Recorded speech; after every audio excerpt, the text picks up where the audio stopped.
Hey guys, what's up? It's me, Pagey here, once again with another video on The Flash Season 2. Now this is going to be my review for episode 21, otherwise entitled The Runaway Dinosaur. So this episode revolved around the events following Barry's disappearance and believed death. So there will be spoilers in this, just a heads up. Now seeing Wally and Jesse come, straight to after being hit by that dark matter was interesting, as I thought Jesse would definitely be in some form of comatose, but we find out later that she is. Cisco's vibe of stranded Barry was pretty cool, and the environment that we saw him in looked really awesome. Like, that's what the actual Speedforce is, but Barry's in this, different reality that's being created for him. So this sort of gets confirmed when Barry wakes up in his house that he lived in when he was a kid, and then we see Joe there, but it's not actually Joe. Now this is actually just a representation of the Speedforce, so fake Joe is the Speedforce. Barry is talking to the Speedforce. Fake Joe's game for Barry seems like a pretty fun one. Catch the black silhouetted speedster and you can go home.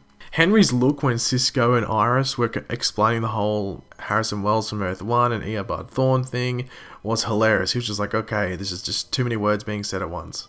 The Star Labs morgue looked creepy as hell, and it didn't help that they didn't even turn on the lights, so that could have helped a bit. The Flash iZombie crossover begins when Zombie Gerda breaks out of a cool room, and as Cisco says, "A zombie? Really?" Jason Mewes' cameo was pretty funny. Now for those that didn't know, Jason Mewes is like Kevin Smith, who is the director of this episode. It's like his best mate. Now the ultimatum that Barry faces is quite the difficult one, as his friends think they are failing by not trying to bring him back. But if he went back, he would actually go without his powers. The plan to catch Zombie Gerda is a risky one, and as per usual, Joe is not the biggest fan of it, which isn't surprising because Joe really isn't the biggest fan of any of the plans that are brought up on The Flash. Joe testing out Wally is something I think most of us wanted to see.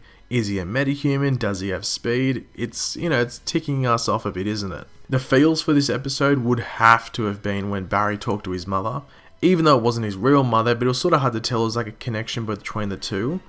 But the message that she gives him is one that will lie with Barry for the rest of his life, not only as the Flash, but as Barry Allen as well. Barry catching the Shadow Speedster, and it turning out to be himself, was pretty damn awesome. Now this is my favourite part of the episode, and this was seeing Iris being used as the lightning rod to draw Barry out of the Speedforce. It was so cool to see, and it's straight out of the comics, and I said in a video earlier this week that I think that's what's going to happen. They'd use Iris as a lightning rod to draw Barry out, and that's what they did. But that reunion was sort of broken up pretty quick when Cisco, in a pretty hilarious way, goes, I'm so happy to see you, but yeah, we're about to die. Another cool use of Barry's speed is seen when we see him create that speed turbine to power the magnets to stop Gerda's brain. Now correct me if I'm wrong, but I think we saw Barry transfer Speedforce to Jesse, which from memory is something that happens in the Wally West era of the Flash, or the Wally West run.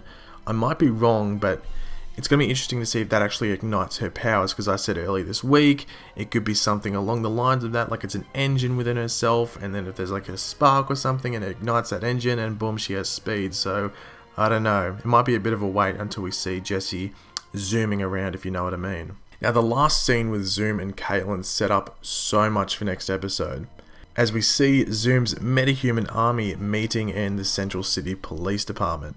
Now we'll do a bonus video throughout this week, probably on the weekend, trying to name each villain, because these will be specific villains that actually are in DC Comics. They'll be minor ones, but I know at least Catman's meant to be in there, so that'll be interesting. So next episode is going to be Off the Chain.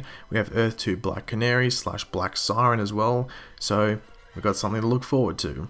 So thanks for watching, guys. Leave your opinions in the comments section below. What was your favourite part of the episode? Leave that in the comments. If you enjoyed the video, make sure to leave a like and subscribe.